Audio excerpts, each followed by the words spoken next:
Ward ఏదలాపురం municipality 15వ వార్డుకి నేను ఎన్నికగా నిలబడ్డాను. నేను ఏకగ్రీవంగా ఎన్నికైన మన గ్రామ ప్రజలందరికీ కూడా నాకు ధన్యవాదాలు. మరి పోటీ చేసి నేను ప్రచారానికి పోతే కూడా మా ప్రజలందరూ కూడా నాకు బాగా సహకరించారు. అసలు ఒక ఇంటికి పోతే ఒక ఇంట్లోనే ఇంటికి ఇద్దరు మనుషుల లెక్క నా ఎమ్మటి ప్రచారానికి బాగా తిరిగారు. నన్ను ఏకగ్రీవంగా ఎన్నుకున్న ప్రజలందరికీ కూడా చూడలేక వాళ్ళు ఊరికినే ఇతోట ఆగిపోయారు.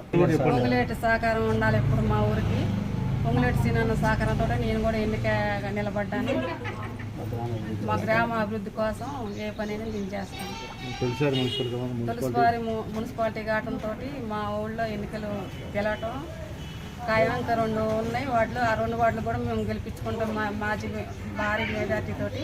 దాంట్లో కూడా నేను పాల్గొంటాం ప్రచారానికి.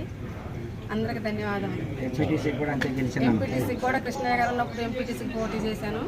అప్పుడు కూడా 1700 ఓట్లతో మెజార్టీలో గెలిచిన కృష్ణయ్య గారు ఉండగా ఆయన కూడా మంచి పనులు చేసిండు. 14వ వార్డు నవీన్ కూడా గెలిపిస్తాం. 16వ వార్డు రాంబాబును కూడా భారీ మెజార్టీలో గెలిపిస్తాం.